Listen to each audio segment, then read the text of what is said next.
Some people might have a little rock and roll pneumonia. You wanted the best, you got the best from my home studio on Long Island, New York. Welcome to Ian Scotto Rocks. I am your host, Ian Scotto, and I have the beard back. I brought back the beard. It's getting cold out there. Ladies, there are like 3 ladies that watch this channel. Let me know what you think, because I look at my demographics, and it's a lot of dudes watching this channel. But anyway, we're here to talk about something that was just crossing my mind, and that is the, at this point, final album from Slayer, Repentless, which it is hard to believe it's been 9 years since that album has dropped. We were going on the 10th anniversary, and I remember when it came out, a lot of fans were really critical of this album. Some went as far as to say it's not Slayer, and that was because, of course, you had, I mean, this was lesser, but you had Paul Bostoff on drums, and a lot of people are Dave Lombardo diehards. I'm a Dave Lombardo diehard, but both drummers are insanely good. And honestly, if you were to tell me certain things are played by Paul that are played by Dave, there are times where you really couldn't tell the difference because these guys are both so technical. But Dave Lombardo is my favorite drummer. But of course, you have Gary Holt taking over for the legendary Jeff Hanneman on guitar because of the unfortunate death of Jeff. And a lot of people were like, this is one half of Slayer. This isn't really Slayer anymore. This is the Kerry and Tom project. But I think if you listen to this album without any of that preconceived notion, it really was a solid album. And a lot of people are going to disagree with me. I think it's one of the best in the Slayer catalog. I probably listened to it more than any other Slayer album. I just think it was really well done, really well produced by the great Terry Date. And I think one of the things that I like about this album is the authenticity of some of the lyrics. And it's always been a weird thing how Tom Araya has always made it clear that for many, many years now, he's a practicing Catholic. So it has to be kind of strange to be going up there night after night and doing songs like God Hates Us All when that's not really authentically who you are. And I think a lot of that stuff was more compromised because I think that's very much in the realm of Kerry King and Jeff, of course. Jeff was really the edgy guy of the group in that the Nazi imagery and all that stuff, which he really fully embraced. Slayer is a band that never could have come out today in this day and age, but at the time, that's what they did. Lyrics very edgy, image very edgy, and that's what they continued to embrace. But I think for Tom especially, that was not really where his heart was, but that was the image that they cultivated from the first album on, so he kind of had to go with the flow of that. And I think this album lyrically delved into many other topics that I think Tom probably did have more of a passion to sing about. And it wasn't like a lot of albums, you know, Christ Illusion and all those albums where I think song after song was about this hatred of religion and all of that type of stuff. And it delved in some other topics. So, I mean, if you go into the track list itself and you go track by track, with certain songs, for one, Delusions of Savior, great instrumental track to start out.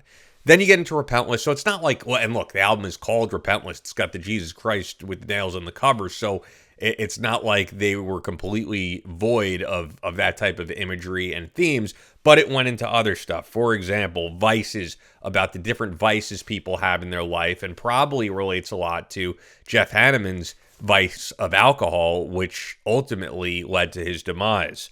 You have a song like Chasing Death, which was about a similar thing. People who go down these rabbit holes of the addictions they're in, leading to their death. I also think very much related to the death of Jeff Hanneman. Piano Wire, the only song written by Jeff Hanneman on the album. You Against You was a really cool theme in that it was about kind of, you know, the idea of you being against you, of getting to a certain place in your life, and how we can be our own worst enemy. We can be the person who leads to our demise. And then Pride and Prejudice, I mean, something very relevant today about just race wars in general, and a great way to end the album as well. I just think it was a solid album. You got Terry Date producing the album, who really brought out the best in them.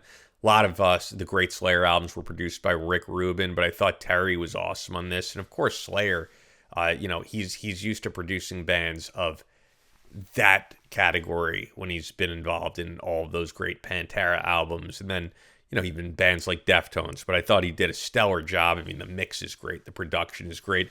And I just felt like it was a more authentic album than what they had done in the past. And I also felt that they had reached a little bit of a plateau after God Hates Us All. Like, God Hates Us All, although maybe those were not lyrics that Tom was very into, as I spoke about, the music and the riffs are undeniable.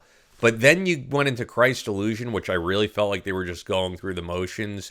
World Painted Blood, good album, but nothing about it really stands out to me. And then for this, there's just song after song that I really, really dig on here. It's probably crazy to some people, but the Slayer albums that possibly resonate the most for me are the first album and this album. And I thought the first album had that authentic feel to it as well, because you could tell these were kids really just coming up with these themes that no one else was doing at the time, very ahead of its time. And I think Show No Mercy holds up better as a thrash metal classic than Kill 'Em All by Metallica. I would even say the production is slightly better. And yeah, I mean, I think this was something they were really into, all members, when they first started out. And then the years go by and things change. Tom Araya is a father and a guy taking his kids to karate. And as I said, a practicing Catholic. So I think singing the songs or screaming the songs of the Slayer catalog may not really be what he's into anymore. And these guys coming back now, doing shows, people are saying cash grab and all that stuff. And I'm sure the money is a factor. But yeah, I just thought Repentless was a really overlooked album. If you're one of these Slayer fans who just didn't give it a full listen, I would say check it out, man. Check out that album, because I think start to finish, it is a freaking masterpiece. And I think a lot of people just didn't give it the time of day. And now that it's been 9 years, I mean, I remember getting that album and listening to it, going on a run, and it blows my mind that was 9 years ago. But then the videos themselves, you got Danny Trejo in the Repentless video, and you have Danny Trejo in the Pride and Prejudice video. So I guess there's a big Danny Trejo connection there with the Slayer camp that I certainly didn't know about until I saw these videos. And you also had the You Against You video. And look, these are not songs that are really celebrated in the catalog the way that some of the classics are, but I really think it should be revisited. I haven't really looked at the set list for what they're playing now, so I would guess maybe Repentless is there, but I don't think the fans really embrace this album to the full extent that I do. So let me know your comments below. I just think it's a solid album. As always, be sure to like the video. Be sure to subscribe. Check out the merch store.